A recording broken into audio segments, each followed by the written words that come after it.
How are we all doing? Good. Normally when I get up here, I like to joke and introduce myself as Aaron Roberts, youth pastor, associate pastor, and I like to throw on a bunch of other titles, just as something funny. I'm the janitor around here, maintenance worker around here, garbage taker outer, toilet cleaner. This week I've been the wall scrubber. I've been scrubbing the whole entry walls, trying to get ready for Peter Daniels. I'm the gopher. A few weeks ago, I tried to become the pastor of awesomeness, and I wanted it on my business card, and I was rejected. So I'm up here today to say at the end of the year, I'm going to bring this up again at the end of the year church meeting, and I need you guys to help to outvote these people, because I think every church should have a pastor of awesomeness, and we should be the first one. But having said all that, one of the things I'm not is I am not a medical doctor. I went to the best medical school in the country, go Dogs, but that's not what I studied, nor have I ever played one on TV or in a school play or any form. But I can tell you that according to the American Heart Association, more than 80 million people in the United States, that's more than 1 out of every 4, has some form of cardiovascular disease, whether high blood pressure, coronary heart disease, stroke, or heart failure. Coronary heart disease is a single leading cause of death in America, accounting for more than 600,000 deaths last year. That's 1 in 4 deaths. It's estimated that 750,000 people had a heart attack last year for either the first time or a recurrent time. I say this not to share a quick fun fact, as Sheldon Cooper would say, but to illustrate that your heart matters. A healthy heart is essential to a healthy life. Your heart is crucially important to the health of your body. And what is true with our physical body is equally true in the spiritual realm. A strong heart, a healthy heart, a heart that's connected to God in trusting faith, a heart that's alive in God's grace, His love, and His truth is essential to your spiritual wealth, health, and well-being. Now the heart, that word appears in the Bible 800 times. The New Testament uses the word cardia because it's a Greek word. And they wrote in Greek because they didn't have English back then. But from that, we get the word cardiologist, which is someone who specializes in care for the heart.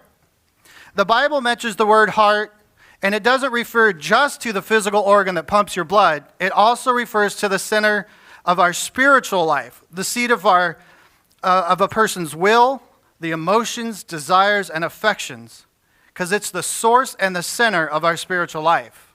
And now the Bible doesn't just mention this and go like, oh, there's your heart, and casually mention it. It mentions it, emphasizes it, and then it gives us special instructions. No more profound is it than in Proverbs 4:23 when it refers to the heart as the wellspring of life. That is, the heart is the starting point, it's the source from which our attitudes, actions, our thoughts, and our words flow. So essential is the heart to our spiritual well-being that God's word says, above all else, guard your heart. Before you do anything else, guard your heart. The New Living Translation puts it this way: above all else, guard your heart, for it affects everything you do. The Message paraphrase says, keep vigilant watch over your heart. That's where real life starts. Today's English version says, be careful how you think. Your life is shaped by your thoughts. And the English Standard Version says, keep your heart with vigilance, for from it flows the springs of life. All of it to say, it all starts here and comes out. That forms your life. Above all else, guard your heart. There is nothing, absolutely nothing more important to your life than the spiritual condition of your heart or the state of your soul. I once heard it said by a pastor this way. I used to watch TV at night when I had nothing else to do. When I got off work at 11 o'clock at night, I liked to watch preachers. This is even before I became a pastor. And I heard it said this way by a pastor, and it stuck with me. What you fill your mind with will form your thoughts. And whatever your thoughts are, so your emotions will be. And they will form your behavior. And whatever your behavior is, there is your fruit. You hear it, you think it, it stirs something up, then you act, and whatever you act on, that's what you get out of life. And it's a simplistic principle, but it's so logical and true. How many times have you thought really bad thoughts about somebody and really harbored some anger against them, and you ran into them and blah? You harbor hateful thoughts, you live a hateful life. And it's not just some wisdom tip that's found in the Old Testament. Jesus speaks directly to the heart and its importance in the New Testament. One of my favorite things to do is I like to see who Jesus picks fights with, because it tells me a lot about what makes him mad, and I want to know what makes him mad. This was something I always was concerned about as a kid. Am I making God mad? And what behaviors and attitudes? And if you look in the New Testament and the Gospels, you're going to often find the people he was picking a fight with were the Pharisees, the high priests, the holy people of the land. He was always fighting with them and calling them names. And there's a particular instance where it really comes to a head in Mark 7 and Matthew 15. Now, you can go back later and read this whole thing for yourself. I'm going to give you the abbreviated version. So, Jesus and his disciples are at an event. They sit down to eat. The disciples start to eat. And the high priests are like, hey, whoa, wait a minute. Your disciples, they're being unholy. Well, why? Because they didn't wash their hands.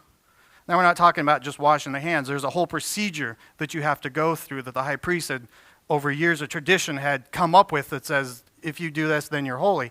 So they're all upset they didn't wash their hands. And Jesus said, so what? But you have to wash your hands. You have to wash your hands. Now, we're not talking, they're upset about dirty hands, or like your kids always touching everything and sticking their hands in their mouths and eating stuff. We have that problem with Thomas. He doesn't get that just because you don't see a germ. Doesn't mean there's not germs all over your hands. But that's not what we're talking about here. It's not a matter of hygiene. It's a matter of holiness. And Jesus looks at him and says, I don't care. Remember, this is my version. I don't care. I don't care what's on the outside. I'm worried about the inside. They were upset about the disciples didn't wash their hands the right way. They didn't follow the tradition. But we see that Jesus says, no, I'm not like you. You're the old ones. I'm going to show you the right way. I'm going to show you what I'm concerned about.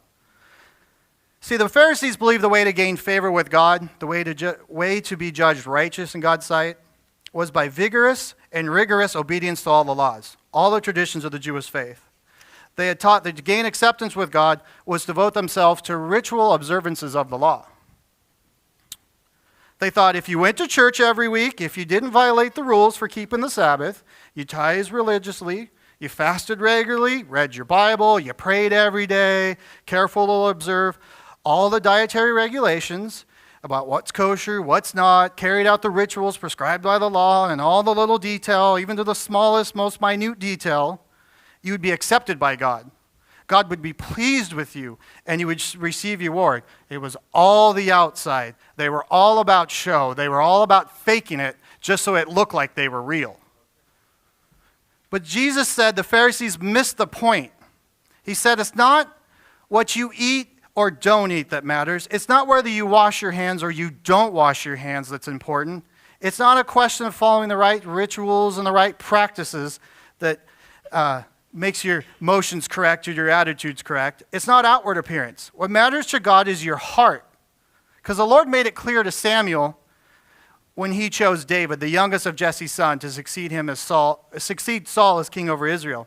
Instead of one of David's older brothers that Samuel was convinced had the size, the stature to be the king, God said no. He says, don't consider his appearance or his height, for I have rejected him. See, the Lord does not look at things man looks at. Man looks at the outward appearance, but the Lord looks at the heart, because the heart matters to God. See, the Pharisees were masters of just going through the motion. They could carry out their rituals in their sleep. They knew how to play the game. But Jesus had this to say about them in Mark 7, 6, and 7. Isaiah was right about you when he prophesied about you hypocrites. As it is written, these people honor me with their lips, but their hearts are far from me. They worship me in vain. Their teachings are just but rules taught by men. It's all garbage. It's all phony. There's nothing real about it. I really hope Jesus never has to say that about me or any of us, that we're just phony. Jesus accused them of being hypocrites. Ray Stedman once observed there's two kinds of hypocrites. The first consists of using the right words but harboring the wrong attitudes. We all know the right words to say, but our hearts are far from God. So what we do, when we talk about love, but we don't love, that's hypocrisy. When you talk about forgiveness and you don't forgive, that's hypocrisy. When you talk about grace but you don't show grace, that's hypocrisy. The second kind of hypocrisy is when we close all our worldly, unbiblical philosophies and ideas in our Christian or biblical language. We give the impression that we're living for God, but all we're really concerned about is what we can get out of it and what's about it for us. And all we do is we can't wait to get out of here because we want to go home and do whatever else we got planned, and we're going to skip out on everything because that's more important. That wasn't in my notes. What determines our relationship with God is not the external appearance we give or rituals we observe, but what's in our heart, and that's what he's concerned about. The rituals and all the little things you go through only mean something if it comes from a good place in the inside. So let's look at guarding our heart a different way. We all know that a healthy diet makes a person live a healthier lifestyle. What you don't eat or eat can contribute significantly to your physical health and well-being. Jesus went to say, whatever pollutes our soul is what comes from our hearts. The heart's the wellspring. Everything comes this direction. It's not this direction. Out of our hearts, the evil thoughts, sexual immorality, theft, murder, adultery, greed, malice, deceit, lewdness, envy, slander, arrogance, and folly all come from the heart. Those aren't my words. Those are Jesus's. If I'm standing up here and I'm giving you 5 healthy tips for living, if I made a whole sermon on this is the best way to have a healthy heart, and we're going to give you the miracle cure so you won't have a heart attack and won't have cardiovascular disease, how different is the conversation going on in your head right now? Are you more open to change? Are you more open to hear it?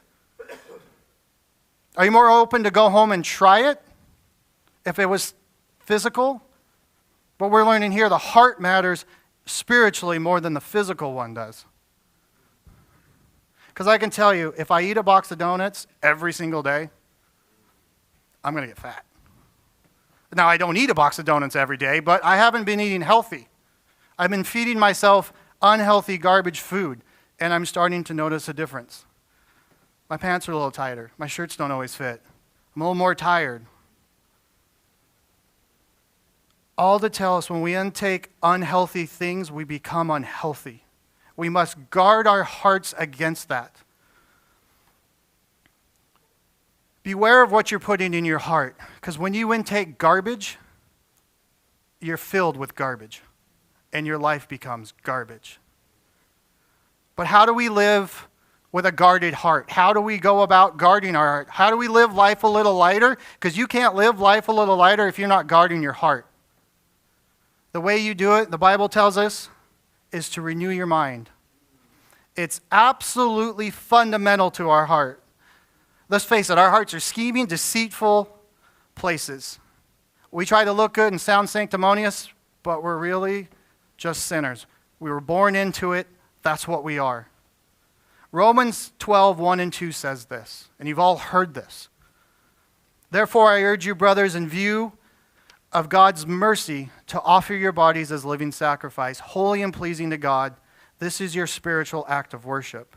And this is a point verse 2 I want you to hear.